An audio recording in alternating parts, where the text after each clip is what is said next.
Good afternoon, everyone. Hi, and thank you for joining us. My name is Chia Macy, Assistant Manager at the Singapore Business Federation, and is part of the Secretariat team at its Young Business Leaders Network, or YBLN for short.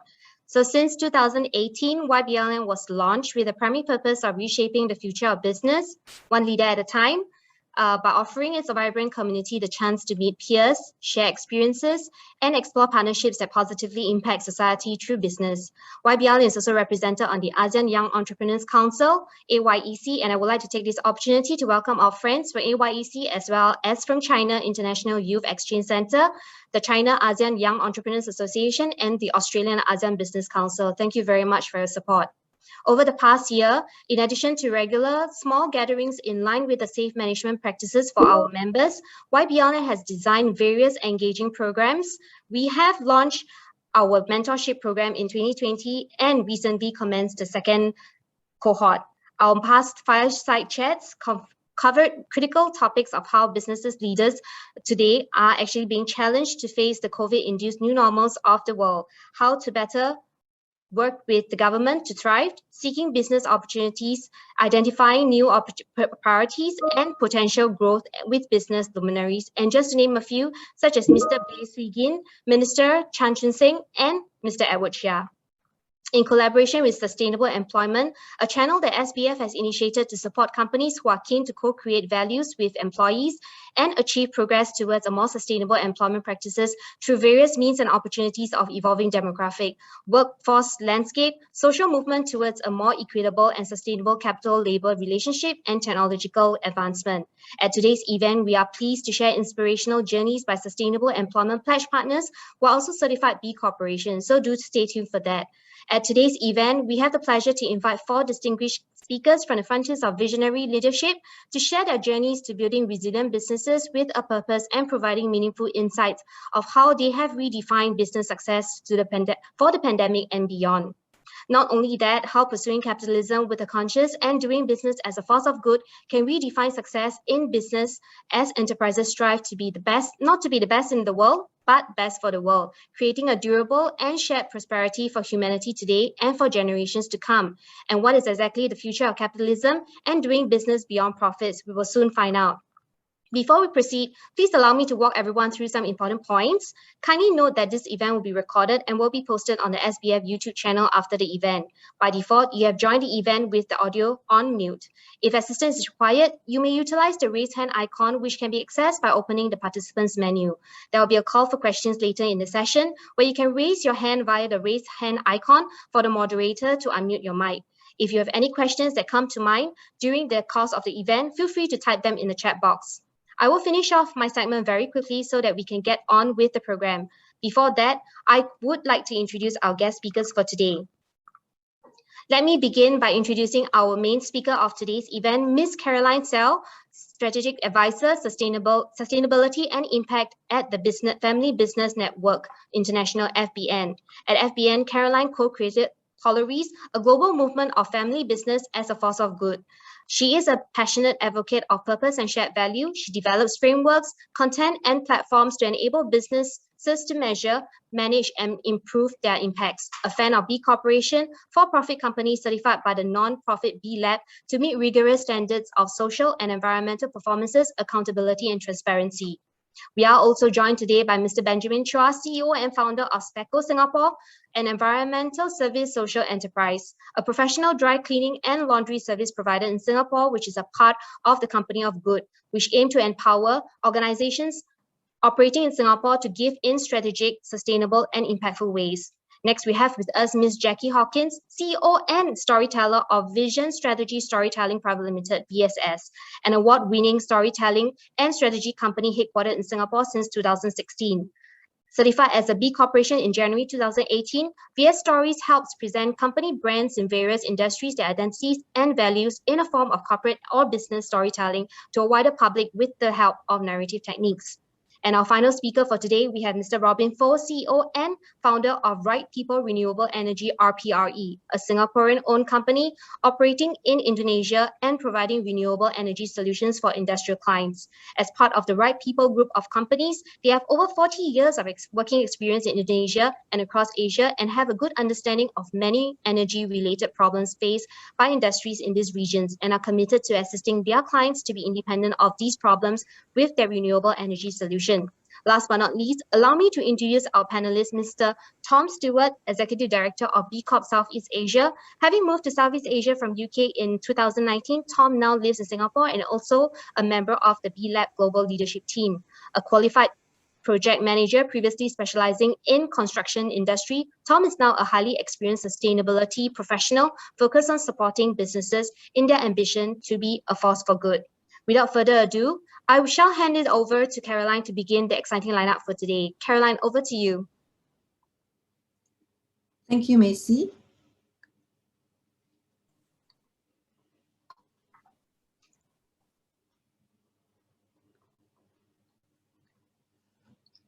Thank you, Macy, and all at SPF.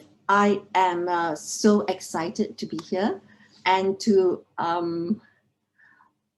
engage with all of you on building purpose-driven and resilient businesses. My close to 2 decades working in MNCs has helped shape my views of capitalism. I started my career in IBM, and my last corporate role was head of marketing at Apple Asia Pac. Cognizant of the innovations that blossom at intersections of the public, private, and people sector, I now spend time with family businesses focused on sustainability and volunteer in the impact and social justice space. I'm a passionate advocate for values-driven businesses for, as this Harvard article attests, they create value for society, solve the world's problems, and make money too. We are living in a VUCA world, volatile, uncertain, complex, and ambiguous. From climate catastrophes to political uncertainty, from raging pandemics to disruptive technologies, the future is chaotic and volatility is here to stay. And enlightened business leaders know that in a marketplace that is changing faster than ever, what counts as best-in-class leadership yesterday may not cut it tomorrow. This rapid development of risks, trends, and technologies is upending markets and disrupting traditional businesses and whole industries. So kudos to SPF as it provides opportunities for leaders like yourselves to stay on top of these advances as you embrace technology, disruption, and change, enabling you to not only adapt to, but to lead change and shape the future you want for your children and generations to come. To shape the future we want, we need to be cognizant of risk. For the 16th edition of their annual Global Risk Report, the WEF surveyed members of their multi-stakeholder community on the likelihood and impact of 30 individual global risks, grouped into these 5 categories. Contrary to expectation, no economic risk featured in the top 10 of global risks by likelihood. Yes, on the backs of a raging pandemic, the biggest perceived business risks were not economic, inflation or fiscal crisis, but environmental with extreme weather events and climate inaction topping the list. This follows a year characterized by raging fires, high impact hurricanes, extreme temperatures, and despite the brief respite in CO2 emissions, the warmest year on record. We have been pushing our planet to the brink, and the damage is becoming increasingly clear. As a population, we currently consume 1.7 times the world's resource capacity. Earth Overshoot Day is the point each year at which humanity goes into ecological depth. It is based on a comparison of humanity's footprint in terms of carbon emissions, overfishing, overharvesting, with Earth's ability to regenerate such resources and to naturally absorb the carbon emitted.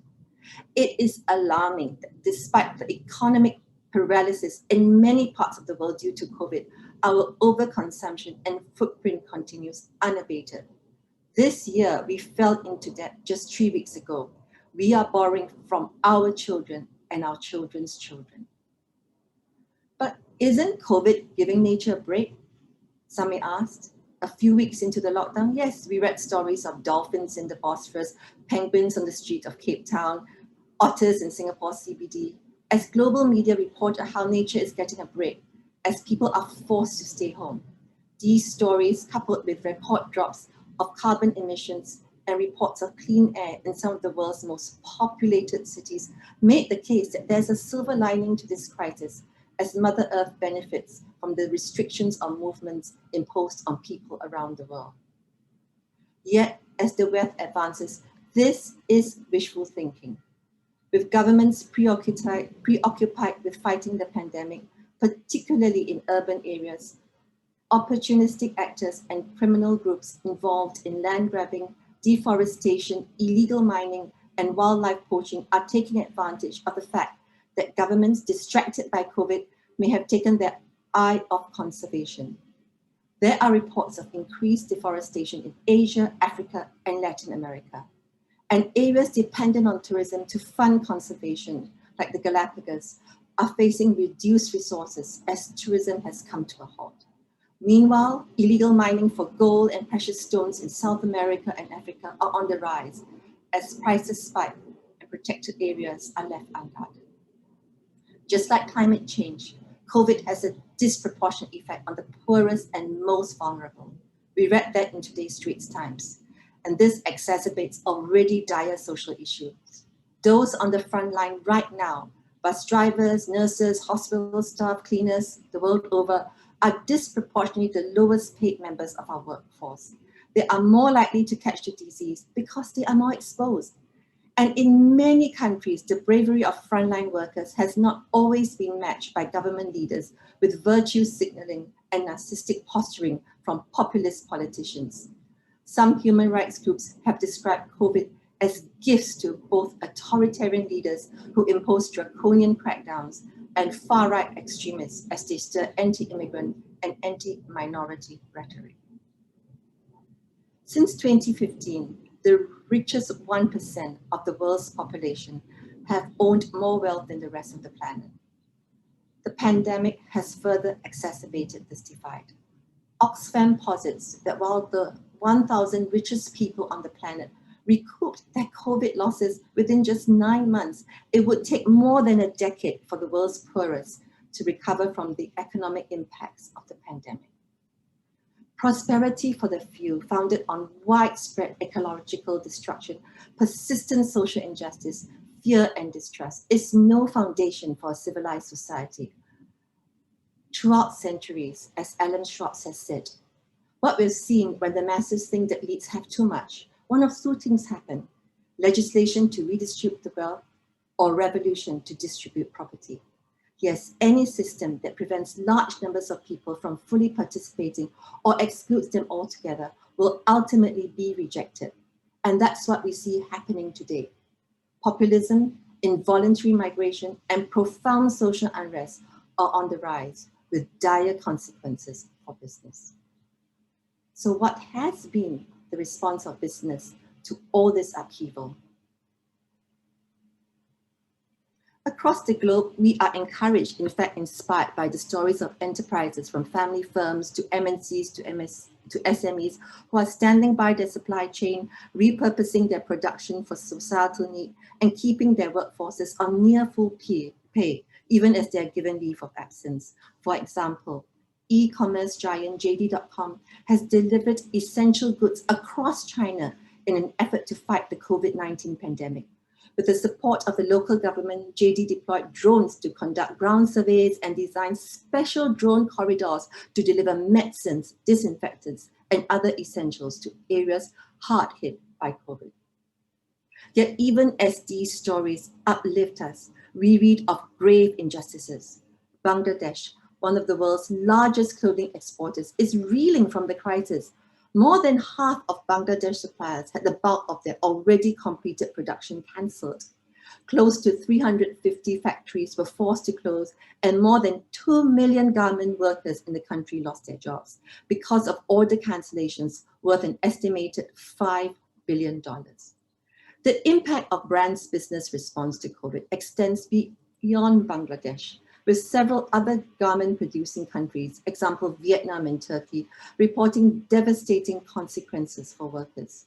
This crisis has exposed and exacerbated the profound inequality of power in fast fashion's international supply chain. The offloading by many brands of the pandemic's cost onto vulnerable and poor communities exemplifies the exploitation and abuse that is endemic to the industry. These injustices rear their ugly head in developed economies too. We learned last year that Amazon's warehouses have become COVID hotspots, yet Amazon repeatedly fired workers who sounded the alarm. Or consider maverick entrepreneur Elon Musk, who launched a profanity-laced attack on Twitter, defied local authorities, and reopened his Tesla plant despite explicit county public health orders to keep it shut, forcing Tesla workers to choose between their livelihoods or possibly their lives. Why have billionaire business leaders set the bar so low? Do they subscribe to the Milton Friedman model of business, which touts that the only social responsibility of business is to increase profits?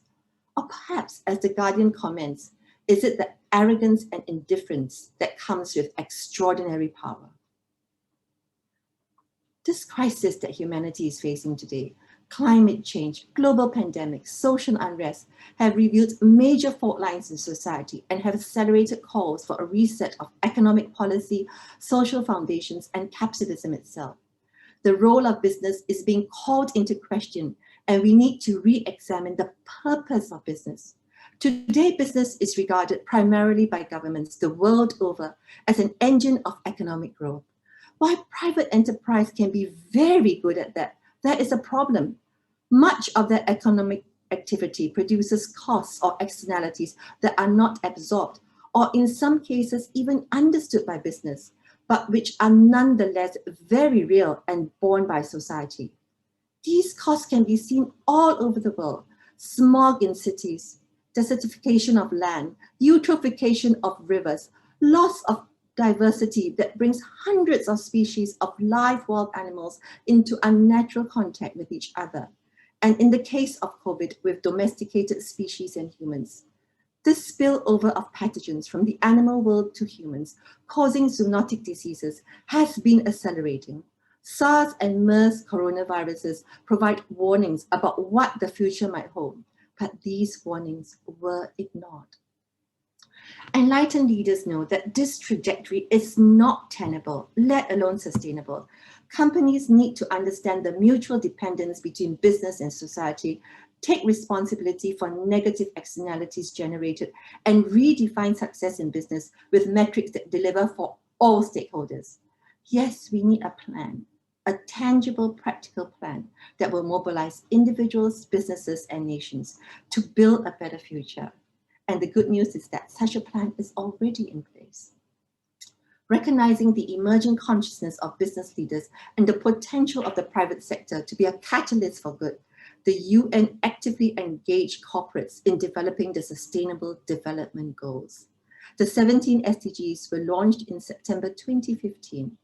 Aspirational and inclusive, they encompass infrastructural, economic, social, and environmental dimensions and present a historic opportunity for businesses to engage as a strong and positive influence on society, as they pledge that no one will be left behind and resolve to free the human race from the tyranny of poverty. The SDGs present a historic opportunity for businesses to build more resilient and future-proof enterprises. They offer a compelling growth strategy, as a study by the Business and Sustainable Development Commission revealed that just 4 key economic systems, food and agriculture, cities, energy and materials, health and well-being, open up an economic prize of at least $12 trillion with the potential to create 380 million new jobs by 2030, the majority in Asia. Far-sighted organizations are seizing this opportunity. They are identifying, developing, and delivering pioneering and effective solutions that profit both business and society. Businesses in food innovation, affordable housing, clean energy, renewables, the circular economy are already making billions in market opportunities aligned with the global goals. We understand why business needs to transform and lead change, why we need to move from overconsumption and linear to regenerative and circular. We know the risk of climate impacts, biodiversity loss, escalating inequality, as well as the market opportunities focused on new SDG markets. So what's the next step for business? Alongside this emerging consciousness of business is a renewed focus on ESG, environmental, social, and governance, as stakeholders are both demanding leaders to build back better post-COVID and accelerating calls for greater transparency and accountability. For example, 2 months ago, ExxonMobil was challenged by investors over climate change, and Royal Dutch Shell was ordered to slash carbon emissions in a landmark Dutch ruling. The court not only ordered Shell to cut emissions, but ruled that the group is responsible not only for its own, but also the emissions of its suppliers. This is the first time a company has been legally obliged to align its policies with the Paris Climate Accords. This risk to business has alarmed more mainstream institutions, and as a consequence, many have jumped on the sustainability and ESG reporting bandwagon. While the rise in corporate reporting is encouraging, current disclosure mechanisms need improvement. As The Economist laments, the current system of largely voluntary reporting is riddled with problems. Firms disclose reams of irrelevant puffery while often failing to reveal the few things that matter. Yes, ensuring that capitalism creates a shared and durable prosperity necessitates more than statements of intent. It requires companies, investors, and regulators to take action and champion policies, practices, and mechanisms of accountability that pivot from shareholder primacy to stakeholder capitalism, delivering measurable value for all workers, community, the environment, and future generations. And this purpose of creating a shared and durable prosperity is the raison d'etre of certified B Corps, a global movement of purpose-driven enterprises using business as a force for good. B Corps are for-profit companies certified by the non-profit B Lab to meet the highest standards of verified social and environmental performance, accountability, and transparency. Purposeful, profitable, and resilient, they aim to redefine outmoded views of corporate success as they aspire to use the power of markets to solve social and environmental needs. Launched in 2007, there are over 4,000 certified B Corps today from 153 industries and across 77 countries. This includes The Guardian, a 200-year-old media company who view B Corp certification as a natural fit with their purpose-driven culture and values. Publicly traded B Corps include Laureate, the world's largest higher education network, and Brazil's Natura & Company, a multi-brand cosmetic group which encompasses The Body Shop, Aesop, and Avon. Other well-loved global brands in the B Corp family include Patagonia, Ben & Jerry's, Kickstarter, and Coursera. There are close to 100 B Corps now in Asia and 14 in Singapore. Danone Aqua, Southeast Asia's largest B Corp, is one of 37 Danone entities that have earned B Corp certification. To become a B Corp, regarded as the gold standard for sustainability and social impact, companies need to score a minimum of 80 points on the B Impact Assessment.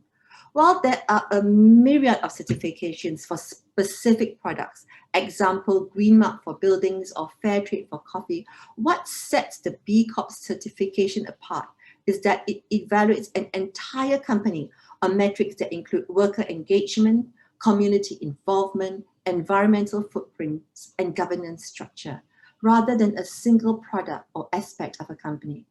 This big picture stakeholder evaluation and rigor is critical as it distinguishes between good companies and just good marketing. Being part of a community with shared values is just one of the many benefits of being certified. A Yale study concluded that B Corps provide significant new opportunities for investors. A Harvard Business Review article, "It Pays to Become a B Corp," cited merits of improved brand building, talent engagement, business performance, and operational efficiencies. The transparency and rigor of the B Corp certification process is also a perfect antidote to investors, business partners, and customers wary of greenwashing. So what does being a B Corp say about your business? Some of you know the story of Allyson Felix, who represented the US in 4 consecutive Olympics. At Tokyo last month, she became the oldest American woman to win a gold medal. After Rio in 2016, at age 30, she decided to start a family. On learning she was pregnant, Nike, her sponsor, was aghast and cut her endorsement by 70%. The decision angered Allyson, who felt it was discriminatory. She spoke out against Nike, cut off ties, and signed with Athleta, a certified B Corp who creates premium performance apparel designed by women for all women. As Allyson explained when she became Athleta's first sponsored athlete, I was particularly moved by the community of women and girls Athleta is empowering through sports. It was important to me to find a partner that championed my values. Today, America's most bemedaled track and field athlete plays a key role in Athleta's Power of She campaign, which is expected to propel this certified B Corp to $1 billion in sales. Danone is a multinational food company with sales of over 25 billion euros. A champion of social justice, founder Antoine Ribaud called for a different approach to business and paved the way for a new vision of corporate responsibility. The values of Ribaud live on in the company, which today earns the world's biggest B Corp. Recently, the company was a recipient of a positive incentive loan from a group of banks led by BNP Paribas. What's striking about the 2 billion euro loan is its condition, a lower interest rate predicated on Danone maintaining its B Corp status. In other words, large banks and other mainstream investors are acknowledging that B Corps are better managed, have lower risk, and are a safer investment. The company is accelerating its plans for B Corp certification and aim to have all subsidiaries on board by 2025. To date, 37 Danone entities representing 50% of global sales are certified, marking significant progress towards Danone's ambition to become one of the first B Corp certified multinationals. Forbes advances the common thread among companies that are weathering the COVID storm most successfully is an authentic commitment to purpose larger than profitability or growth, citing that in the last financial crisis, certified B Corps were 63% more likely to survive than other businesses of similar size. And the key to their resilience, strong, authentic relationships. B Corps, with an emphasis on stakeholder engagement, are well positioned to weather financial storms like COVID because of their commitment to deliver value to and maintain strong relationships with workers, customers, suppliers, and communities alike. They are more prepared when the needs of their stakeholders change and can more intuitively pivot their business model to serve those shifts in needs. This view of B Corps is shared not only by sustainability aficionados, but also by academics, CEOs, and investors. Among them is Singapore's Professor Wong Po Kam, World Economic Forum Entrepreneur of the Year, angel investor, and pioneer of purpose-driven businesses and the B Corp movement in Singapore and the region. This calls for a more conscious and inclusive capitalism has fueled the interest and appreciation of B Corps, not only across the world, but here in Singapore. NUS Center of Governance and Sustainability collaborated with us on this Business Times article, and Straits Times highlighted the impact journey of B Corp RPRA. The journey to being a B Corp is educational, aspirational, and focused on improvement.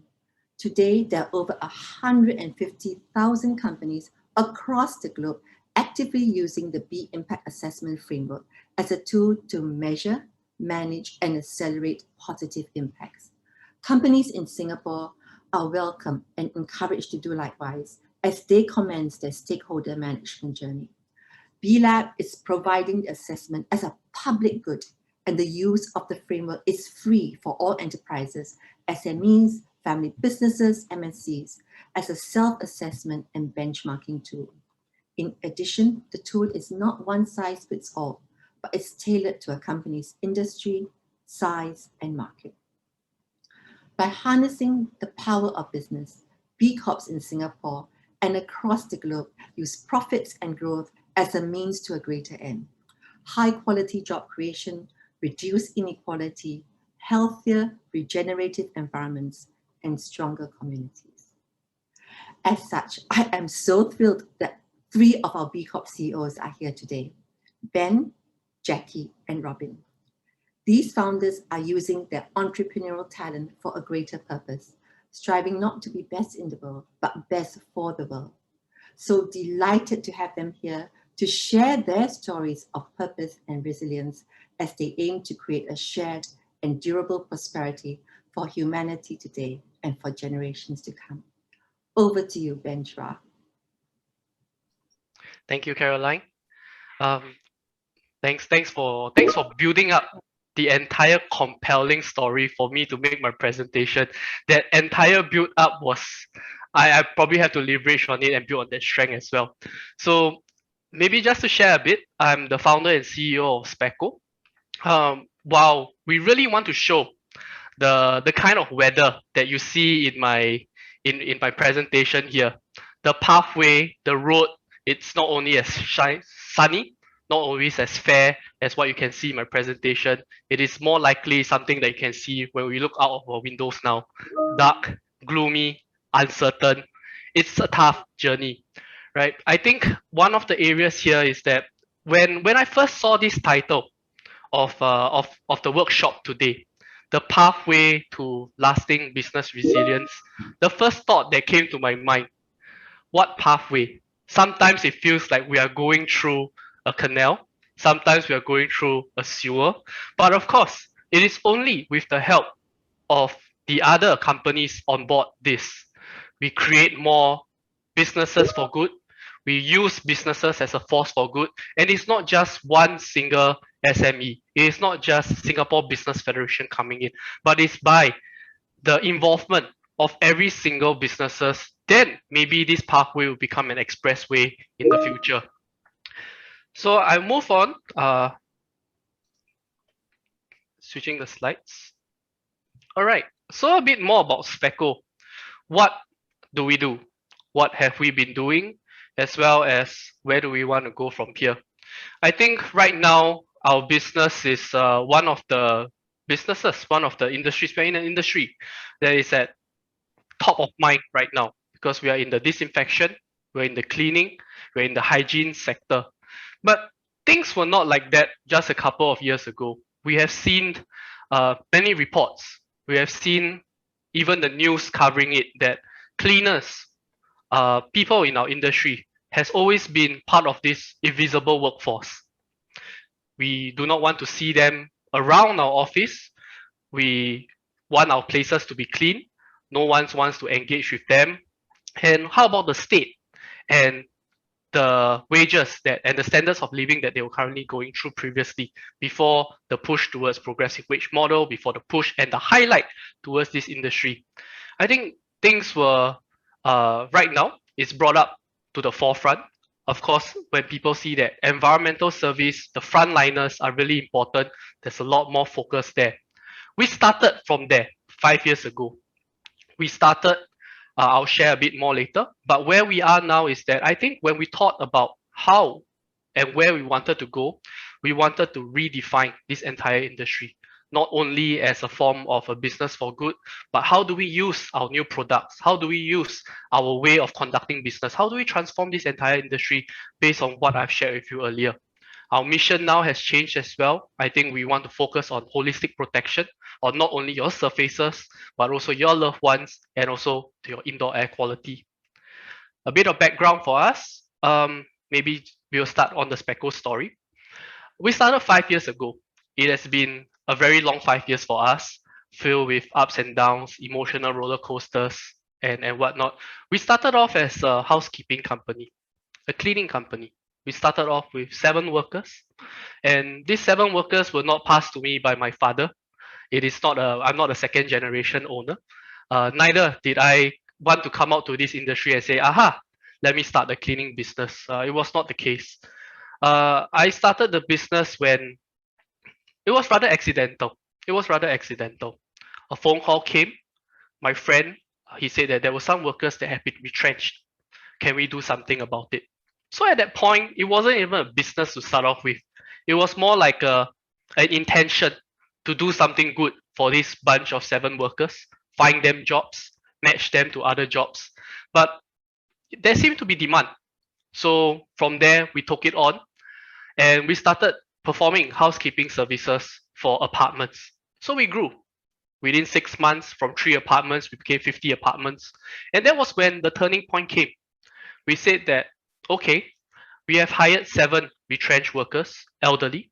What can we do as a proper business? So we started increasing our social impact, hiring persons from ex-offenders, including ex-offenders, persons with disabilities, persons with mental health issues, single parents, etc. So all in all, from 2017 to now, we are working with more than 90 social service agencies all across Singapore, providing jobs, training them to more than 400 individuals. So of course, it did not stop there. When I have my regular chats with my colleagues, I think a common thing was that, do I want them to be cleaning the same toilets for the next 20 years of their lives? What is the progression? What is the light at the end of the tunnel? So just nice, I think we were allowed to conduct R&D. I think the government has been very supportive on companies doing R&D. I think our R&D direction was very clear. We brought in our R&D director, told him that let's create something that is sustainable, durable, green, non-toxic, good for the earth, safer for the earth, and let's start our R&D. This project was the turning point of our company. Without this, we probably wouldn't be where we are right now. And we created Speckle. It became our growth driver just from the intentions of improving the lives of our workers, allowing them to have better value add to the economy. We wanted to do that. That was our intention. We brought in good talent, our R&D director. Most likely, if we were only a cleaning company, we wouldn't have that resource. So we built that, and now we are more than over. We are in more than over 300 to 400 organizations all across Singapore, including your DBS, all the branches. The ATMs are all protected by us. Your Changi Airport Terminal 1 to 4, as well as your Jewel, and as well as the rest of the retail places as well. So it has helped us scale to a certain level. But there was something that we wanted to do last year as well. I think business, commercials, it's one area. But I think when we are actually required to do what's right, we need to make that decision and say that, we are a social enterprise. Our technology for good should be used our technology should be used as a technology for good. So at that point of time last year, our relationship with the social service agencies has all the while been very good. And they came to us. They say that, Ben, we want to adopt your technology, but we want to be able to protect the most vulnerable in our society, the elderly, the people staying in the nursing homes, the people staying in the elderly homes, the people staying in rental houses, the sheltered workshops. And so we made a call. Our operation schedules was already fully packed because of COVID, right? We were deployed 24 hours and whatnot. I sat down with my team and I say that, now is the time that we make this decision on what we should do when we proclaim ourselves as a business for good, as a social enterprise, as a B Corp. What should we do from here? So I think our team made a very quick decision. It wasn't really much of a discussion, but the team just decided, let's do pro bono for them. Let's help people when it is necessary. Let's do what is right. So last year, when COVID first hit, the first quarter of COVID, we went out there. In addition to the jobs that we do, we doubled time. I went down myself, dressed in this, full PPE, carrying the equipment, going down to the nursing homes, providing pro bono services to the nursing homes. And we covered more than 64,000 residents all across Singapore. So what did it show to us? What did we learn from there? We learned that, for us to be considered a business for good, when time actually comes that we need to stand up and do something for it, we actually had our North Star, our compass was pointed in the right direction. And I can confidently say that, yes, I'm proud to be called a B corporation. I'm proud to be called a social enterprise because when we did what was right. So of course, last year, we were also very privileged, very honored that we managed to be certified a B Corp, not only for our product that is green and sustainable, but for the entire business, right? So we, in addition to the level of product certifications that we have, I think that was something that Caroline said that actually, that I wanted to highlight again. A B Corp is more than a product certification of an individual product. Your product may be good, but how good is your company? Are you actually at that gold standard of governance, proper sustainability? How do you treat your workers? How do you treat your stakeholders? How do these people come in and support your entire organization as you grow? How do you treat them? So we were proud to be the 12th B Corp here in Singapore. We have a lot to learn from our brothers and sisters. Robin, who is going to be speaking next as well. So we have a lot to learn from these other B Corps in order to know where's the gap and how to improve as a better company, to be a force for good. So we focus quite a bit on the SDGs. So we thought about this as to how to articulate this as well.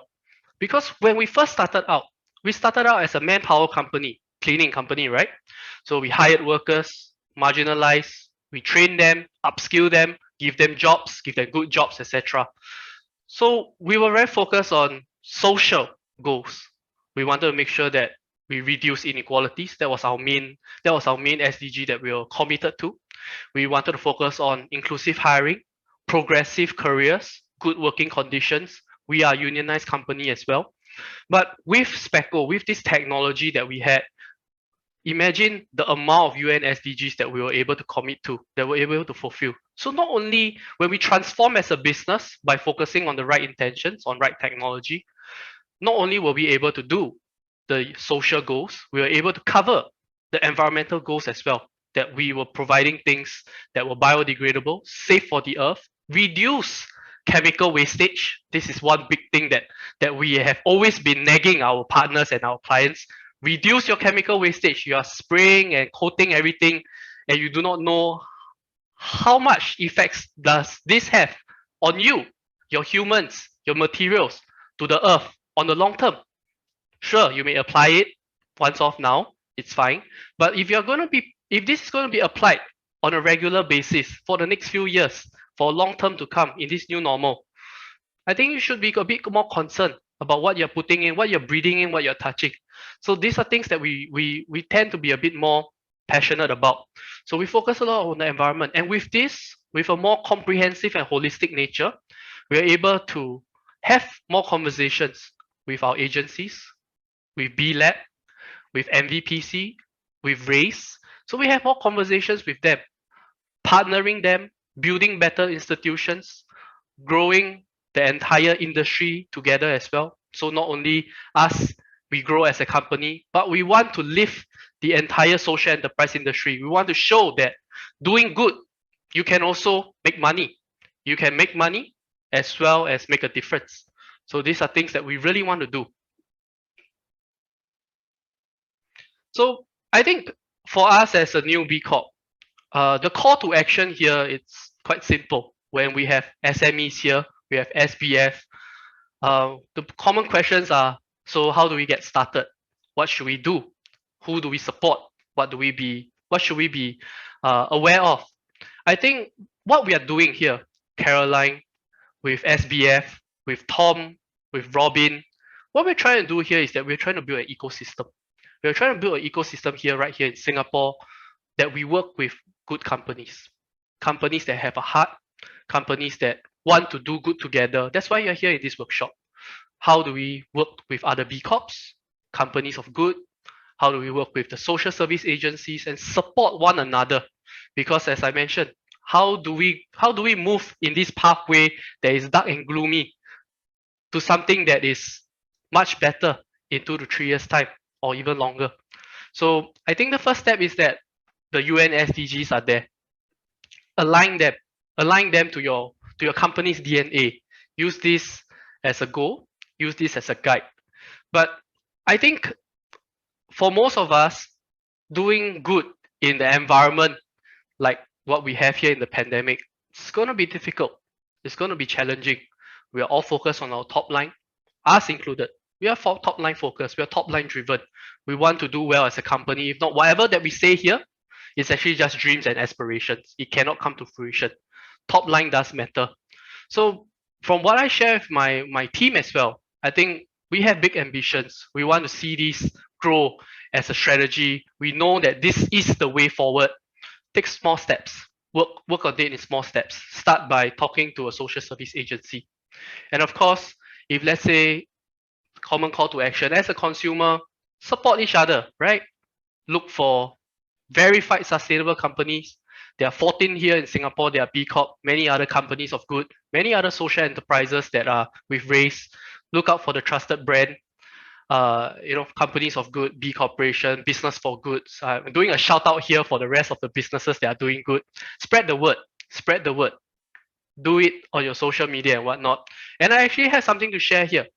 Similarly to what we have done last year for the healthcare and social service agencies, we are doing something here right now in this current climate. We know that F&Bs are the worst hit. And if any F&B, hawkers, cafes, Michelin star restaurant, feel that Speckle can help you reopen better, we will donate it to you. It is part of our Pay It Forward campaign because what do we want? We want more companies of good to survive. We want more companies of good to arise post-pandemic. The pandemic is something that has, given us a couple of punches left and right. But how do we get through it together? We pay it forward. Our company is doing decently okay, so we pay it forward. We pay it forward to the F&B. We donate to them. One day, when things are better, when economy has reopened, treat a cleaner to a drink, right? Treat someone who is counting coins when paying to an extra portion. Do good generously, do it well, do it recklessly. That's what I like to tell my guys. It is an ecosystem that we want to build here, and we definitely would need your help to be part of this ecosystem. Thank you.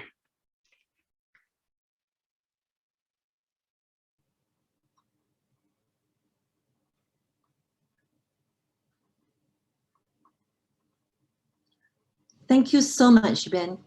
As always, blown away by the depth to which purpose is embedded in Speckle, enabling you to build such strong and authentic relationships with all your stakeholders. And what you're doing for the F&B industry here is indeed amazing. Jackie Hawking truly embodies the B Corp spirit. A long time and one of the region's first B Corp aficionados, she has worked tirelessly to build the movement not only in Singapore but across Asia, helping values-driven companies share their impact story and inspiring others to follow. Jackie, please take it away.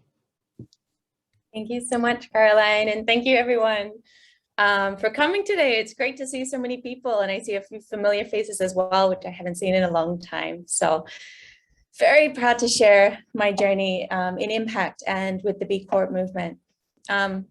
Just to give a bit of an introduction, this was a photo I took some time ago in Bali, where you could not actually differentiate where the ocean started and where the sand ended, because it was nothing but a bed of plastic right out into the ocean. And when we see this with our own eyes, you know, when we're on a holiday, or sometimes you forget the environmental crises, but when it's right in front of your face, it's very easy to forget that there are actually so many solutions already. And now for me, whenever I see a beach like this, I think of this, which is one of the large-scale investments into plastic waste and recycling, an amazing solution based in India that one of the partners that we work with has been doing. And that's really summarizes my background. I started off, unlike a lot of people where they're, you know, in the corporate world and they quit this just to save the world. I started saving the world, sailing around the world with the UN climate expedition and trying to find solutions for climate change. My first company, I was 16 years old, came from a lower socioeconomic background and just really wanted to make an impact. But one thing I saw as I traveled to almost every continent was that the solutions exist. We have solutions for almost every single social and environmental problem in the world right now. And so if we already have the solution, then what's the problem, right? And that's where I got really excited about business. And I moved to Singapore in 2010 to become an entrepreneur and try to figure it out. Back in 2010, you know, B Corp movement was very small. Even social entrepreneurship was quite small. And no one really understood what we were trying to do. They would try to put it in a place where, you know, it's charity or it's CSR. And what I was trying to do was to abolish CSR, because I honestly believe that social impact is actually going to help you become a better business and make even more profit than the competitors. And that's when I fell in love with the idea of B Corp and using business as a force for good. So let me give you one example. What comes to mind when you see these two products? Feel free to unmute yourself if anyone has something top of mind. I can only see one of you on camera, but when you see these products, does anything come to mind?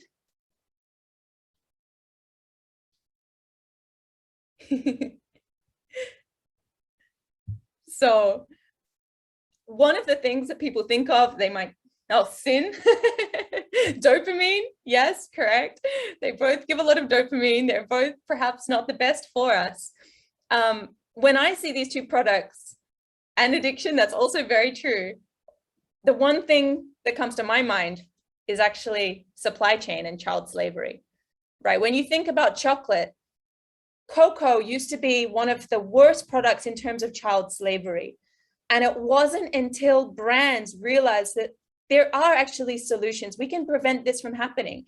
And actually there are companies like Tony's Chocolonely, if some of you have tried this before, they came out and said, we're going to be the first slave-free chocolate.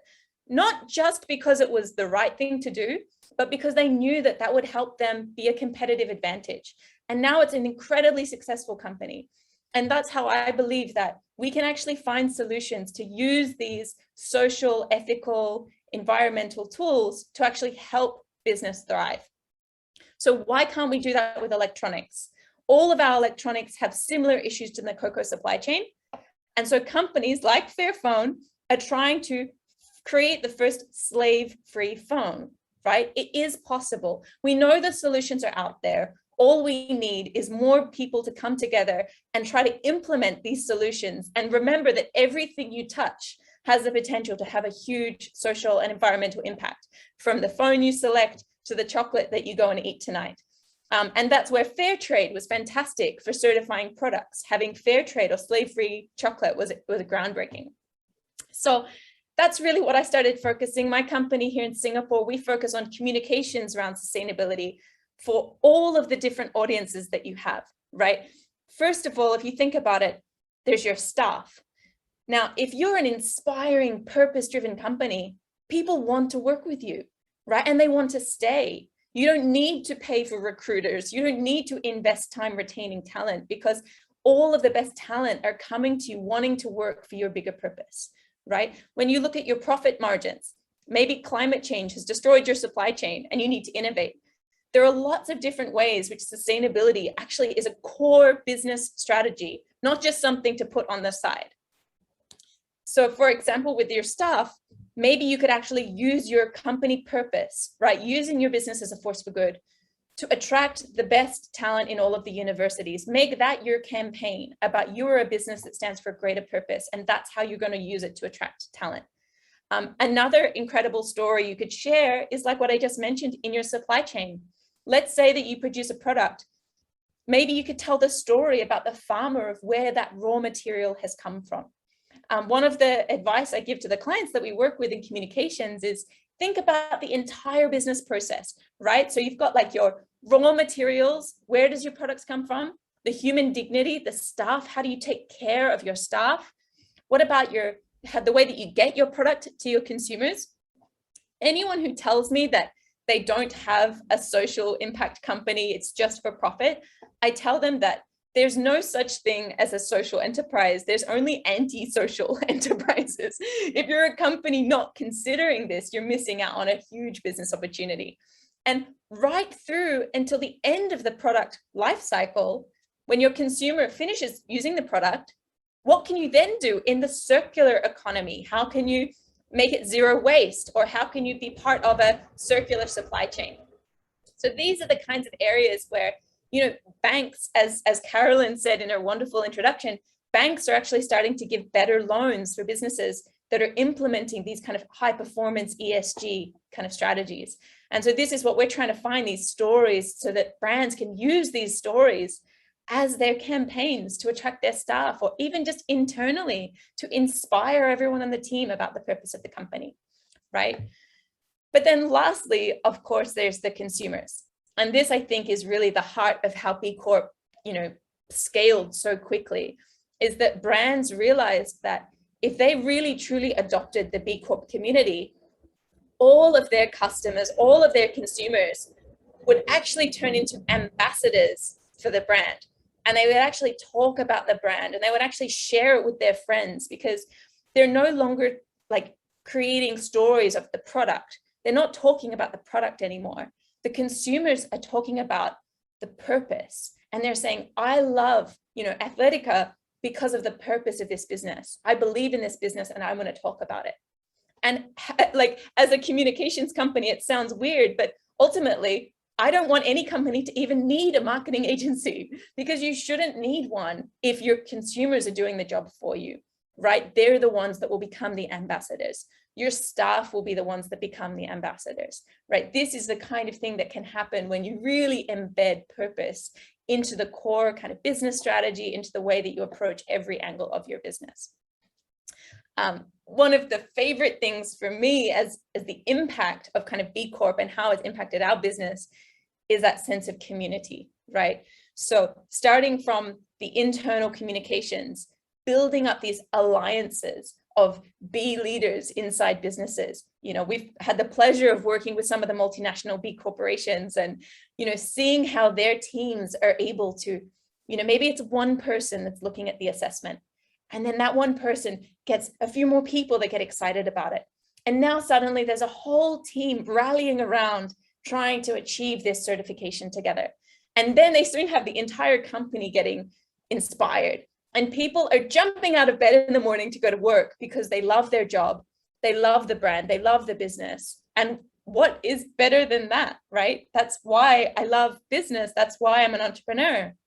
I believe that business can be good, and it can be inspiring, and it can make an impact.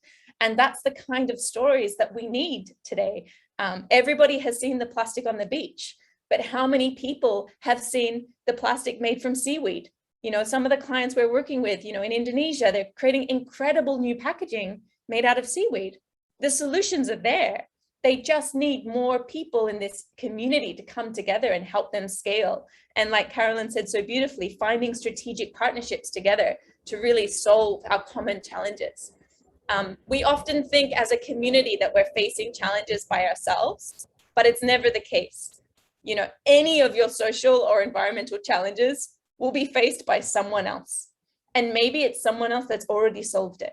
So the more that you can start connecting into this community, the more you'll start to be able to share different resources.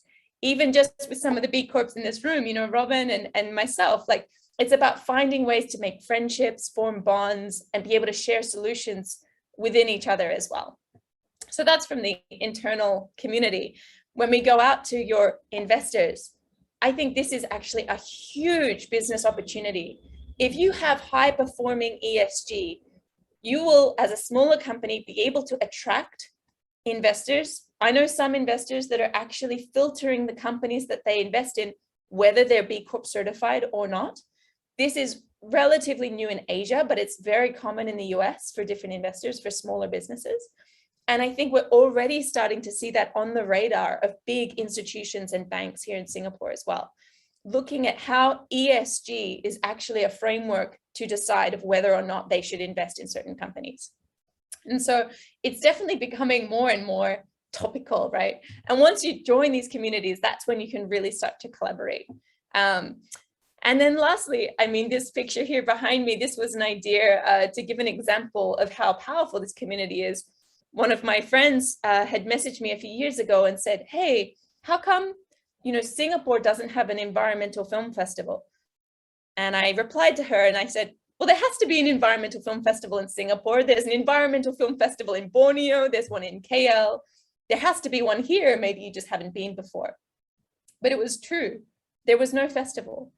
And so that night we made a joke and we said, okay, well, let's watch a film at my office. If nothing else, me and you can watch a couple of movies. But then what happened, once we selected the film, people started to hear about it and they wanted to come and contribute. And then suddenly companies like Shavosky said, oh, we want to support our film, which is about saving water. Can we premiere our film? And we started to get companies, nonprofit organizations, activists, all coming to the same location. Eventually, we even got a venue, the Art Science Museum in Singapore, approaching us saying, look, can we host your festival? And it really turned into an event where the community can come together. And I think that is just an example of the power of community. And that's exactly what B Corp is.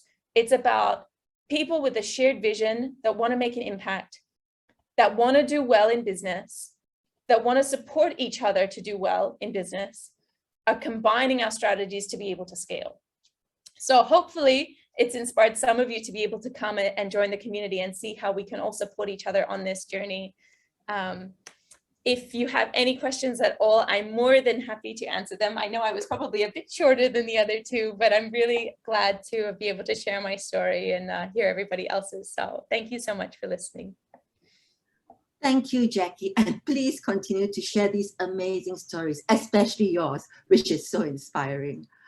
I love Tony Chocolonely, and I just want to give a shout out to two other family businesses who are part of the Family Business Network, who are in chocolate and B Corps too. So for those of you who don't know, Valrhona from France and Bakari from Ecuador are family businesses and also B Corps. And speaking of family businesses, our next speaker is a champion for family businesses too, being on the board of FBN Asia and co-founder of the Polaris movement in Family Business Network International. Chua Mi Hong's Straits Times article outlined how RPRE, Singapore's 10th B Corp, is aligning purpose with profit and engaging with all stakeholders. RPRE is empowering vulnerable communities, and Robin himself is a pillar of the B Corp movement in Singapore, helping companies on their impact journey and building a community of leaders with shared values. Over to you, Robin. Thank you very much, Caroline. Let me just bring up my slides. Wow, how to follow such amazing presentations earlier. Oh my gosh, it's really daunting. Yeah, hi everyone, my name is Robin. I'm here to share a little bit about my journey. Once again, yeah, let me just start. This is how, if you can't see anything, this is what happens when you close your eyes and you sleep, and then what bothers you at night. And these words come to mind. How could you be so selfish? What were you thinking? Don't you care about us? Why did you leave the planet in such a dire state? And these words come from my two little boys. They are my twin boys, and ever since they were born in 2017, they really nag at me every night to really question what I should do with my life. What's my life purpose? But before I go into that, let me share a little bit more about my journey. Let me start with family business. As Caroline said, I'm from a second generation family business. I just edited the slide to put 1998 OCS 3298 because I saw Suhaimi here. And I don't know if he remembers me from Patrol Camp in Tekong. Yeah, we were there together. But yeah, I'm from a second generation family business. And I also know that in the audience, we have family business members, students from SMU, alumni from SMU. And I started my career very much like maybe a fresh SMU grad, really looking for the high-paying job. So I joined ABN AMRO, I joined UBS, and then in 2010, I joined FBN Asia. That's really where I met Caroline Xiao. And that's really where she planted a very important but powerful seed to really get me on my Polaris or my sustainability journey. I became a young CEO because my father passed away in 2014, and I was like really pondering, what should I do with the family business? What direction can I take it? When he was alive, there was always tension and a bit of bickering and everything, but leadership is lonely, and when you actually have to make the decision yourself without someone to guide you and all that, it really can be quite daunting. So I did a lot of soul searching, and in 2017, I went to do my EMBA with INSEAD, and that's where we founded RPRE. So what is the family business? Initially, in the first generation, we were supplying manpower for the oil and gas industry. Literally, my father in 1972 was approached by BP and Zapata and Shell, or the likes of them, and then was asked to recruit hundreds and thousands of workers from Indonesia. He could speak Bahasa, he could speak English, and he played a translator. And he really, the first recruitment exercise was 500 people showing up at the office doing push-ups, because you really need to be strong and healthy to actually work on an oil rig. That's how recruitment was done back in the 70s. Of course, things have changed from then, and we really developed and improved and became manpower supplier, hence our slogan called the right people. It's a pun on the rig people. So this is my younger brother, actually. Like in many family business, from a young age, you get involved in the family business, you go to the office, you go to the factory. In this case, we actually got brought out to the oil rig. This is on the heli deck of one of the oil rigs that we're exposed to. And from a young age, you get exposed to the kind of work the family business is involved in. Sorry, the slides. Yeah.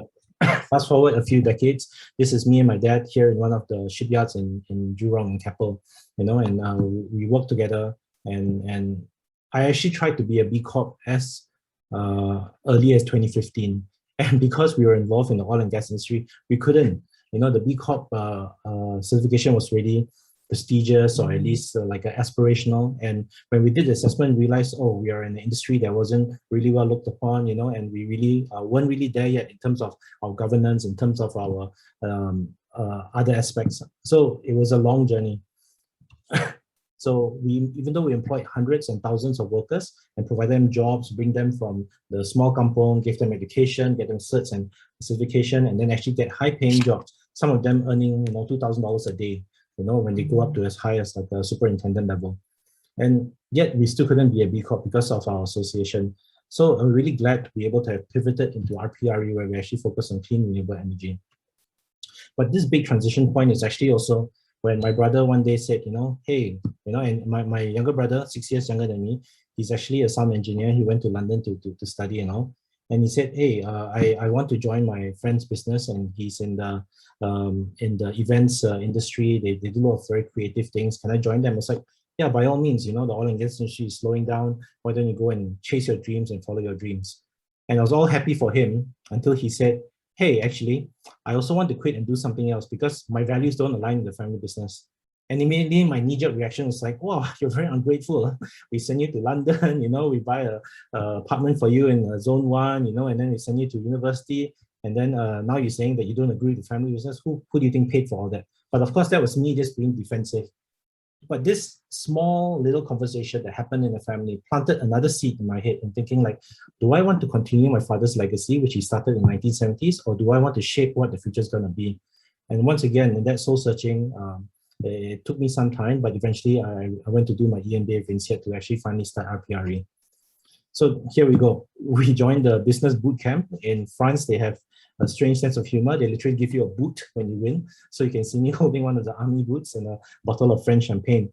But yeah, I think we, instead of paying consultants or things like that, we really had to dig deep and get the challenge by professors, classmates, and we won the startup boot camp.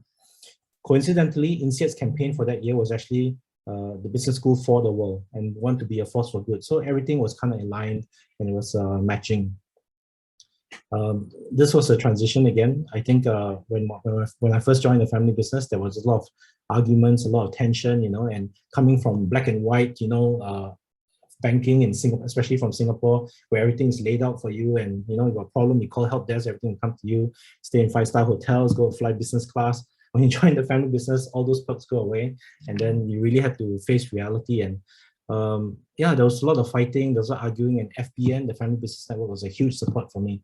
I think in YBLN, in SBF, that's also the kind of community to support, because the challenges you face are not necessarily business challenges. It's also like communication, teamwork challenges that you face within your company, within your family, and many, I think, in the call are overlapping in many of these communities. But in 2012, when my dad got colon cancer, he passed away at a young age at 66 in 2014. And like I said, leadership is lonely, and you really have to think of what you want to do with the rest of your life and the family business. But this is our group. On the left-hand side, you can see Poncho, after our family name Po, and my uncle Simon, there with my dad, is still running the business. And you can see it's very much quieter. Oil and gas is really, for a long time, we wanted to close down. But what happened is that actually our business was more resilient than the rest, and our competitors died. Our competitors started going bankrupt and everything. So we actually got more business, more market share. But then we also see more problems because we had bad debt, we had late payments, and we really had some large listed clients go bankrupt on us and owe us lots of money as well. So I'm quite glad that in 2017, we already started to pivot and then look into RPRE. And that's where we have companies set up in both Singapore and Indonesia. And once again, back then, I think the topic for today is also about being resilient. Many people are saying, oh, Robin, very nice. Now that your family has made some money, you can go and do like a tree hugger, be a bit hippie and pursue this lofty thing that you're trying to do. And it was very demoralizing because no, it was a real purpose. We're really trying to be sincere and passionate about doing something good, but then it was seen as something like gullible and naive. But we press on.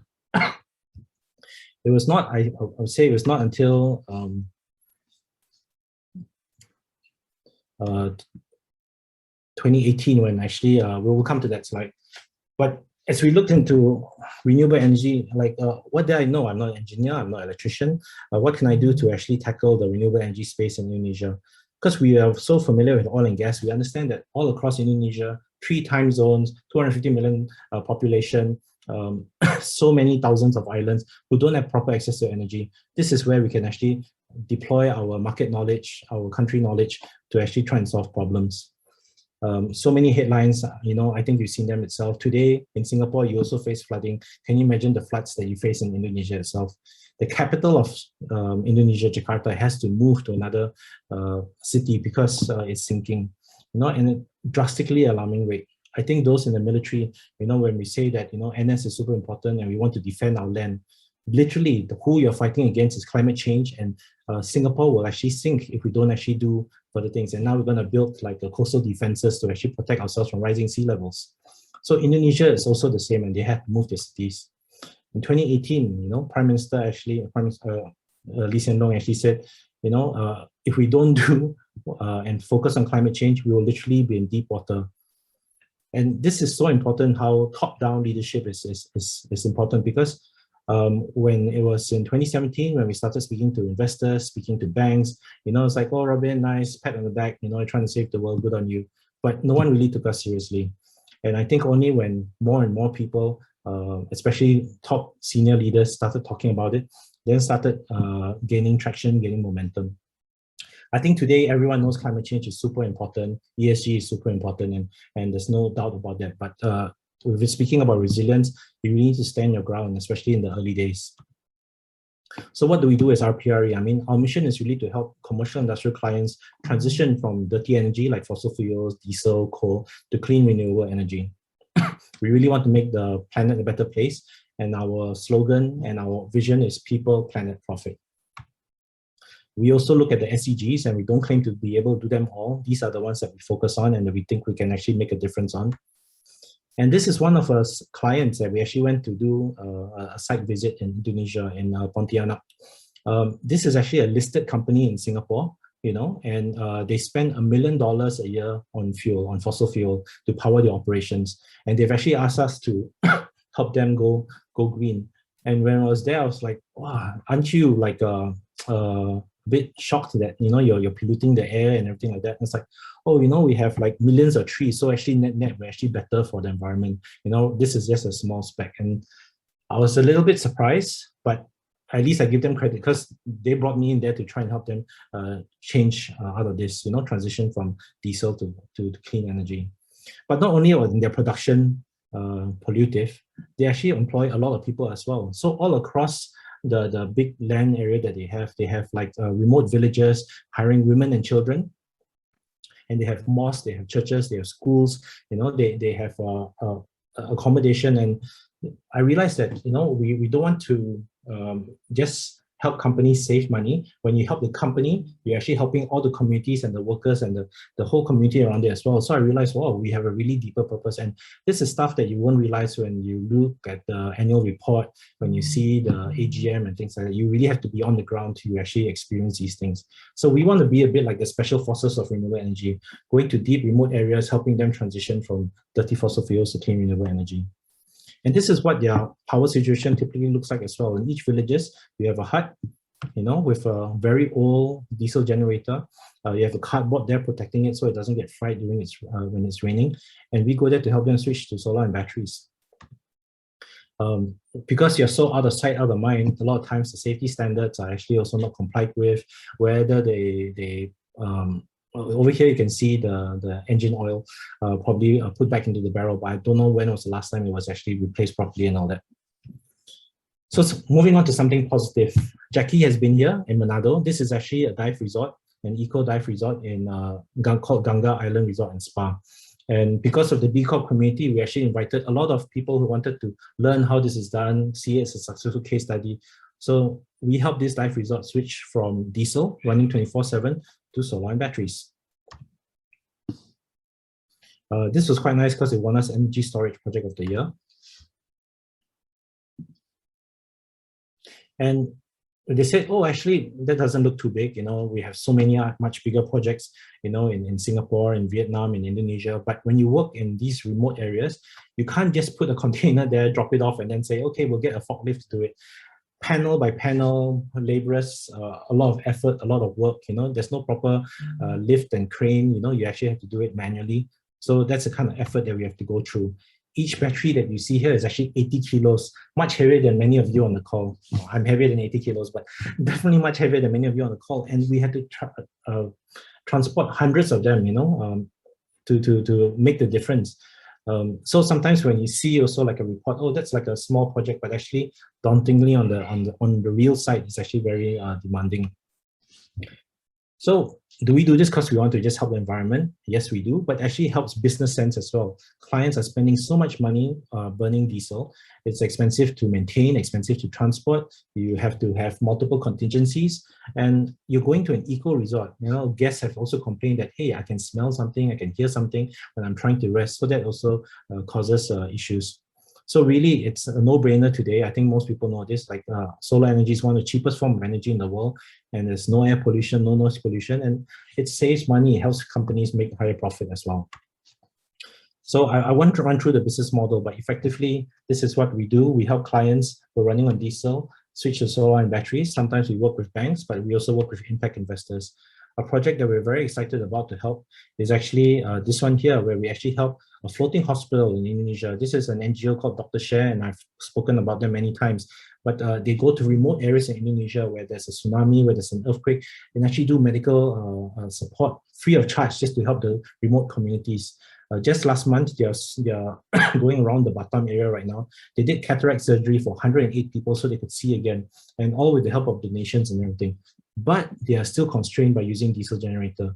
So we are going to help them put solar and batteries onto the floating hospital so that they can actually go to remote areas and literally collect money falling from the sky, as opposed to burning money and letting it go up in smoke. So I know I'm running out of time, but yeah, I think these are some of the validations and supports that we've received as an organization. Something I'm really quite proud of is actually TY here at the bottom left. You can see him receiving an award. He's actually our finance and accounting admin manager, and he's hearing impaired, but yet he's a certified accountant. He's helping us with all our GST, our consolidated reporting, helping us with my sustainability reporting as well. And he's such a loyal employee just because we gave him a chance. We took him in as early as 4 years ago, and so happy to have him on board. In Indonesia, we also work with Afghanistan refugees as well. When Caroline asked me, Robin, can you pick them on as interns because they can't officially work full-time because they don't have a work permit, but you can actually hire them as an intern. And he's been an intern with us for about 2 years now. And we're so happy for him to help us do our AutoCAD, our SketchUp. And when I first interviewed him, I said, what's your 3-year plan? What's your 5-year plan? Your typical interview questions. And he said, Mr. Robin, do you know what's happening in Afghanistan? I'm just so happy to be alive, and I'm glad I'm taking refuge here in Indonesia right now. And thank you for giving me a job opportunity because, it gives meaning. And now he's actually got relocation confirmation to actually go to Canada to settle as a resident. So I think this is like a huge life-changing experience for him. And I'm so humbled that I was actually able to just do that little role. But having said that, that's only one refugee, and today you can see the plight that's happening in Afghanistan, and so many people actually need our help. And I realized that there's so much more that we can do. Let me try and wrap up soon. I think in FBN, it's Polaris, Finding Our True North. That's a program that Caroline was helping us with, and we really tried to find what should we do with our family business. It's because of FBN that we actually go to amazing trips. Here in Geneva, we had Vice President Al Gore actually train 35 different family businesses from all around the world, talk about diversity, talk about maybe trying to go vegetarian, responsible use of water, energy, resources. And I think here in Southeast Asia, there's a very strong focus on social impact, helping people, helping communities, diversity and everything. But when Eileen Rockefeller came to Singapore and she spoke at the AVPN conference, and I was very glad to be able to host her in my home for dinner. She said, Robin, actually, when we made our money through Standard Oil, and then we wanted to start a foundation to give back and solve global challenges, there's really no point if we have all this social impact if we don't have a planet to protect. Fighting climate change is the most important thing that we need to focus on. And that really validated what we want to do here in RPRE as well. So I think we're a very different scale, but it's very nice to at least have a little bit of validation that we're on the right track and trying to do the right cause. So some of you are familiar with Ikigai. I know my colleague LJ is here, and Ikigai is a key concern or key theme that comes up often in discussion. And yeah, I think these are the organizations that we want to be continually engaged with, MPPC, Champions of Good, being a certified B Corp. Last month, we actually got awarded Best for the World, top 5% of all B Corps globally for environment and workers. And I was going to pat myself on the back and say, hey, we won something, achieved something. And when I shared it with my team, I said, no, boss, sorry, there's so much more you can do.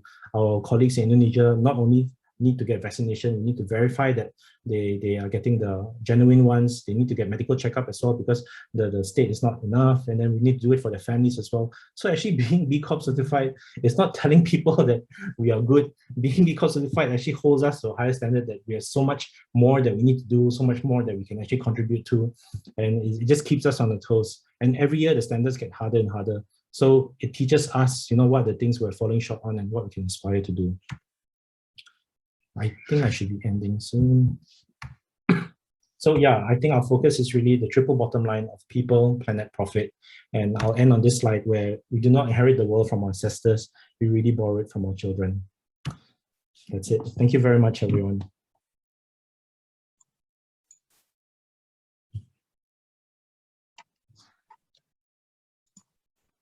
Thank you, Caroline, Ben, Jackie, and Robin for the invested sharing and inspiring stories. I believe we are all here today, presenters, panelists, audience, and organizers, because we share a common ethos that it is not purpose versus profits. It's not a zero-sum game. It is purpose with profits and profits with purpose. Both are mutually reinforcing as we build up our employers, businesses, and community through the work of our own businesses. We've come to the Q&A section, which many of us have been looking forward to. I'm Yvette from SBF and will be your moderator for this session. I will kickstart this segment with a few questions that had come in before today's event, but I would like to invite everyone to make this an engaging segment. Please type your questions in the chat box, or you may feel free to raise your hand. So use the raise your hand reaction button, and we will call on you to unmute yourself, and you can have a conversation with one or all of our panelists. So I would like to pose the first question to Ben, CEO of our newest B Corp here today. Ben, could you share one thing that you have changed in Speckle through the process of B Corp certification? There were many things that we changed. I think primarily what the B Corp did to us was that we found out where we were, right? So we had a score, we found out where we were. And for where we were to what we wanted to be, there was a big gap. Although we are certified B Corp, there was still a long road for us to be the top 5% of the world, like what Robin mentioned or whatsoever that we wanted to be. So many things that we changed internally, but I think if you wanted to simmer down to one aspect, I think it was how we manage our stakeholders. We looked at how we managed our partners. We looked at how we managed our workers, and I think the primary factor that changed within us was that we wanted to build strong, authentic relationships with them. So it cannot be just transactional, right? So maybe I qualify that statement a bit deeper as well. When we first started as a social enterprise, as a cleaning company, when we worked with social service agencies, it was more like a referral. We need workers. They have people that are unemployed. They come my way. I give them jobs, right? But within that first year, do you know what was our turnover rate for that year when we tried that out? 90%. People came and they went right out the door within a couple of months. Why? The systems were not set in place. We did not understand how to deal with their behaviors. We did not know how to deal with their emotions. We did not know how to deal with their psychological mindsets as well as social circumstances. So these were the things that we paid more attention to, building that support infrastructure for the workers together with our partners, together with our stakeholders. So that way, over the past 5 years, we have been building that system, processes, infrastructure year on year. We improve on how we do business with our stakeholders. They become our extended arm to say that, okay, when you need a worker, I know exactly what kind of profile you need. I know exactly what you're looking for, and I will fit that nicely. So that on a better part on our side is that it saves us time, it saves us resources, and for them, they have an output as well. The member comes back to be a valuable member of society. Thank you, Ben. Robin and Jackie, as more senior B Corp members, would you like to add on? Robin, I let you go. No, I was just gonna say that I think it's similar to what Ben said. It's you get to know where you are. For example, in Singapore, there's no concept of minimum wage, and in Indonesia, many companies for a long time have saying, oh, it's okay, you know, we pay minimum wage and make sure everyone is we don't breach any legal things. But is minimum wage enough? You know, what's a living wage? What's the average expenses? How can they provide for their family? We actually need to understand a lot more. And that was a blind spot that we didn't know unless we did the B Corp assessment. Other things include like employee engagement. It's just like, oh, how do you check in with employees? Do you want to do it one-on-one all the time, which is very time-consuming and tedious? But the B Corp assessment also showcased tools. So we actually use Office Vibe to actually have anonymous engagement with our colleagues in Indonesia and Singapore, and they can actually give feedback anonymously to say, you know, they're feeling mentally stressed, or they feel they're not being paid enough, or they feel like there's things that we should be focusing on. So I think doing the B Corp assessment tells you where you are, you know, suggests what you can actually do to improve, and you can choose whether you want to dedicate your time into the environment part, the supplier part, the worker part. That's up to you as well. I mean, there's no one is perfect, and I think it's constantly aspirational. Thanks, Jackie? Robin. Jackie? I'm very curious with Brian's question. Can I answer this one? Yeah, so Jackie, very much I was going to invite you to answer Brian's question. Let me read it out. First, if we had passion and time, but without money and without products, what would be the best recommendation to build a business that is fit for future? And I recall, Jackie, you mentioned that there are customers out there who will say, I love the company for its purpose, not because of its product, but because of its purpose. So you would be the best person to take on this question.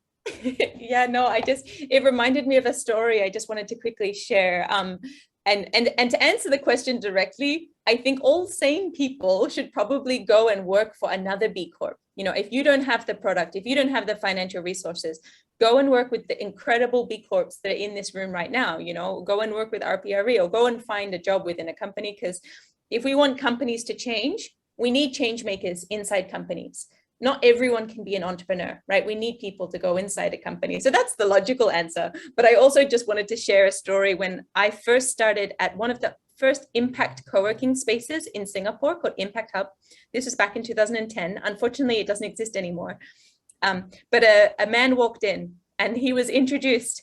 And I said, oh, hi, welcome to the co-working space. What's your business? He's like, oh, I don't have one yet.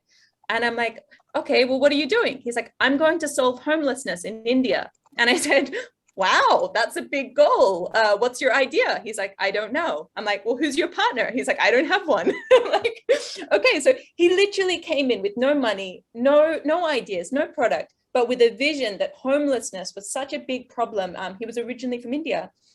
He was going to find a solution. And out of all of the people I met for the many years, or 5 or 6 years that I was in that co-working environment, I saw lots of startup companies come and go, but he's one of the few that still is running his company today. And he's been able to scale his business. And Billion Bricks, if you Google it, is an enterprise providing housing for people in low economic areas. So I think having a purpose and having a vision is also good for sustainability of business. So I hope, Brian, you can think more about your purpose and less about the product. And money will always come, from someone that doesn't come from money. Money comes when you have the right vision behind you. Thank you, Jackie. We have a question now from Greg. Let me read it out. The idea of being a certified B Corp company is new to me. What advice would you have for companies like us to get started to be becoming certified? What baby steps can we take? So I think Caroline or Tom, you have seen many B Corps in your journey. Would you like to add in a word of advice? Tom, you want to go for it? Oh, happy to. Hi, everyone. I think the first step for anyone looking to become a B Corp, I would just implore you all to go onto the website, the bcorporation.net website, have a look at the tools that we provide. We have the B Impact Assessment.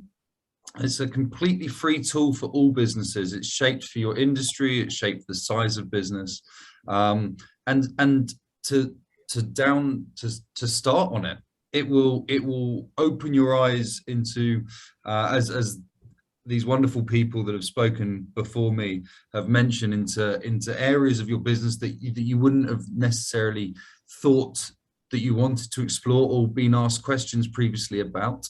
So it will cover your governance, your workers section, community, environment, customers, and it will that for me is your first step, just to really understand where you are as a business versus the rest of the world, versus the best in class, as it were. You don't need to be the best in class.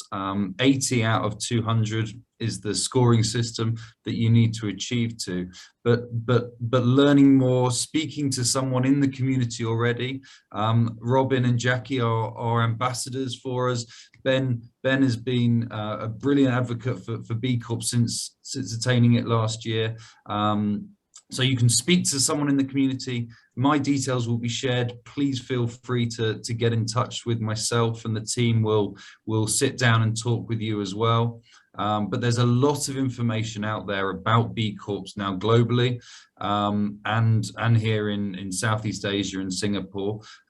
So do a little bit of reading about it, but yeah, feel free. We're a welcoming community, so please reach out to businesses or myself, and I will happily talk to anyone about it and help you get started. Caroline, over to you. Yeah, I also just wanted to add on Jackie's answer to Brian's very thought-provoking question. And as I was reading it, you know, I had to read it sort of like 3 times to try and understand his question. But very much it was, my reaction would be, but what would be the purpose of starting the business, right? Because it was very clear when I heard the stories today. You know, for Ben, it was about inclusive hiring, right? So he could have done anything, but he created a business so he could do inclusive hiring. For Robin, it was about addressing climate impacts. For Jackie, it was to tell inspiring stories. So very much the purpose of what you want to do would be that first step as to how you start. And then I wanted to address that question about, you know, like using the BIA as Tom mentioned. And I want to tell the story of Singapore's first B Corp, Pamela from Better Barista. She did the B Impact assessment before she started the company, because she felt that by doing the assessment, I would have a good feel of what a purpose-driven company would be like, you know. And I thought that was a very interesting way that you sort of make your company fit for purpose from the very start, you know, so that you do develop a future fit and you do build a future fit company. On the other hand, there are so many of you now who are in businesses, and now you're thinking of pivoting your company to be a B Corp. And I'll just say, just start, have a conversation with one of the B Corps or with the B Corp aficionado, and then just try it. And I just also wanted to put this in context. There are over 150,000 companies out there who are actively using the B Impact assessment just to help them with their worker engagement, community involvement, environmental footprint. This B Impact assessment is a public good. It is free for you to use. And it's not, as I said earlier, it's not a one size fits all. It is customized to a geography, to a market, to a size. So, you know, just try it, yeah. And have meaningful conversations along the way. Thank you, Caroline. Yeah, over to you, Robin. Yeah, I was just going to add to Greg's question as well, because doing the BIA or the B Corp impact assessment can be quite daunting. So I would also say, you know, like set aside, you know, a couple of hours, try not to do it all at one go, and bring in your colleagues, bring in your friends to do so, because you'll start to realize like, oh, do we have this policy? Oh, do we do that? Oh, actually, I think we're quite good. What do you think? Because if you do it alone and you feel enlightened, and then you try and bring the rest of the team along with you, you can find it a bit challenging. So try and find some allies, you know, maybe some strengths in procurement. Maybe when you don't want to tackle the supplier side, bring in your procurement side. You want to tackle HR, you know, then bring in you want to tackle the workers part, bring in a HR manager along. Then you can do it together. Because if you do it alone, you feel enlightened. Oh my God, I need to get so much things done. And then no one else is on the same frequency as you. It can be hard to mobilize everyone. Yeah, so don't do it alone. And feel free to call one of us to help you as well. Caroline sat in with some of our, when we did the questions, and just give us so much insight on how other companies and from other countries, you know, tackle the questions and enlightened us so much. So we're here to help. Can I also just add on one small thing onto that? Just a completely other approach. For those of you that have never done it before, you can also just not take it too seriously, just to learn, right? Because it's very overwhelming if you're really determined to get certified and you're on this B Corporation path. But the other way to do it is just play, log in, answer different questions. If you don't know, skip it, go through, and just try to see how quickly you can just go through the entire thing to just get a feel for what kind of questions are there. And you can do that before you go on the journey, which I think is what, you know, the others are talking about, which is really the goal towards certification. But for anyone that, if you've never tried to just log in, it's free, create an account, log in, have a go, click around, see what kind of questions are there. I think that's really the first step, is just to kind of dip your toe in there, because otherwise it can also be quite overwhelming. So I find that approach is also quite fun, to get the team involved and just kind of have a play. What one exercise we did was make up your own company and just answer as if you knew the answers, right? For what kind of company you would want to build. So. Thank you, Jackie. And I would like to take the opportunity to also share a simple resource with you. So at the Singapore Business Federation, we've also started a sustainable employment microsite, which shares some stories, some success stories about how local companies have put in place purposeful practice to support their vulnerable employees and to uplift them.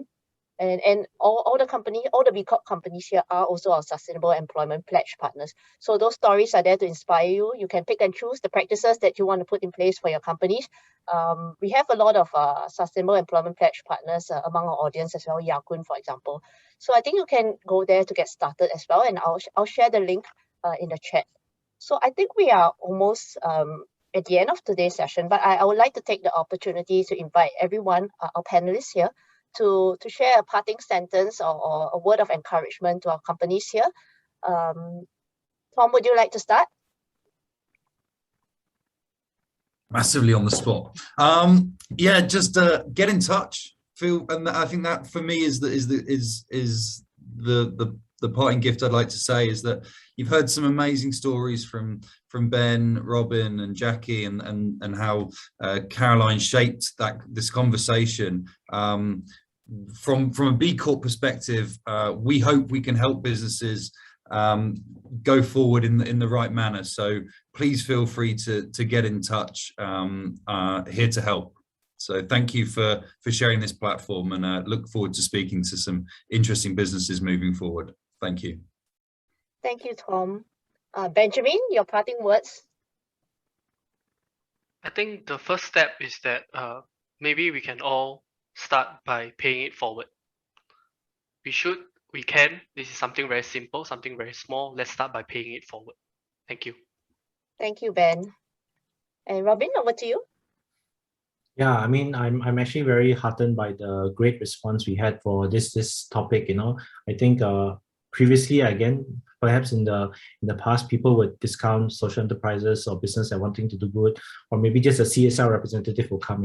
So I think being SPF, YBLN, we have so many people from family business, some from not family business. I see the audience list. It's really heartening, and yeah, I just encourage you to reach out, connect, and sometimes that seed is planted and takes a while to grow, but once you have a strong tree, it really provides shade for many people.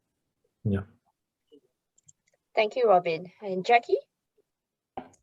Well, yeah, our company is VSS, which is Vision, Strategy, Storytelling. So you start with the vision. For anyone here, you don't even need to take action yet. The first step is to have a vision. What is the world you want to create? What kind of impact you want to have?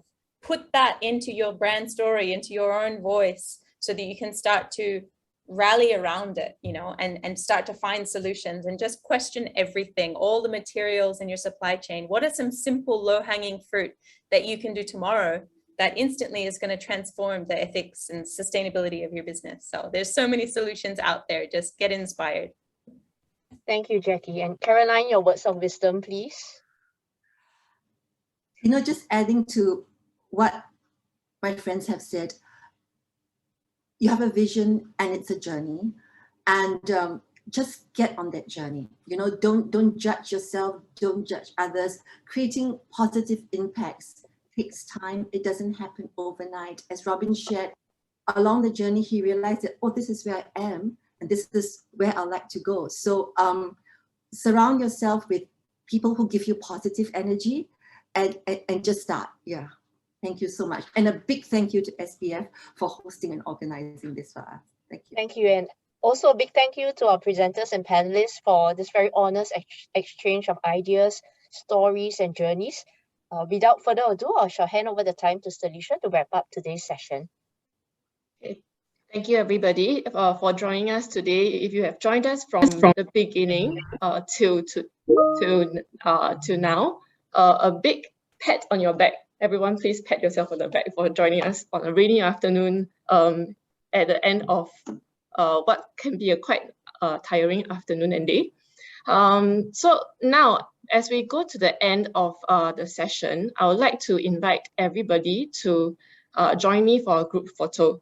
So can I invite everyone to turn on your cameras? Stop sharing. Stop sharing.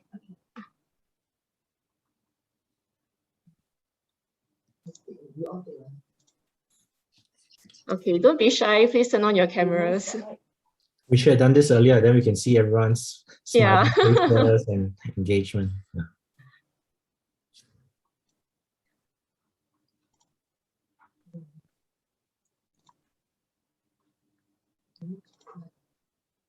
Okay. I see people progressively turning on their cameras. Just give everyone a minute more before we start the photo taking. It's nice to see everyone's face. Definitely is.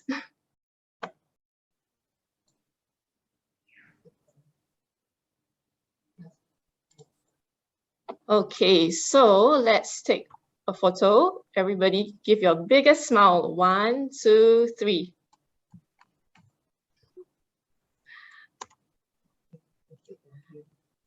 Okay, one more. Okay, 1, 2, 3.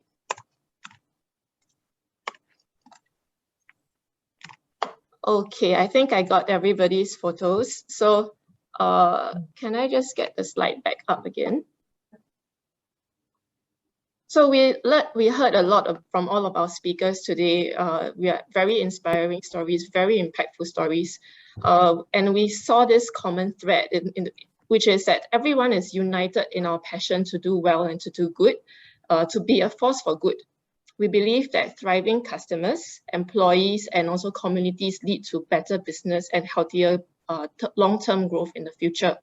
That is basically what Sustainable Employment Initiative at SPF and also B Corporation are trying to aspire to. As Jackie was saying, you could play around with the tools over in B Corp, but you could also take the first step by taking the pledge, Sustainable Employment Pledge, in the URL that Yvette had shared in the chat box. So can I just invite everyone to just look, to scan the QR codes to find out more about any of these initiatives from SPF or B Corp that you're interested in.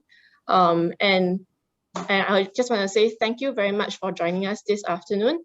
If you have any questions that you have thought of after the session, please let us know via email and we can funnel it to the right speaker as well. Yes, okay, so, and I also encourage you at the end when you close this session to complete the questionnaire about this event so that we can find out what you are more interested to find out for topics so that we can plan for events that would better suit the interests of all of our members here. Okay, so without further ado, I wish everyone a very good afternoon and a good rest of the day. Bye-bye. Bye, thanks everyone. Bye.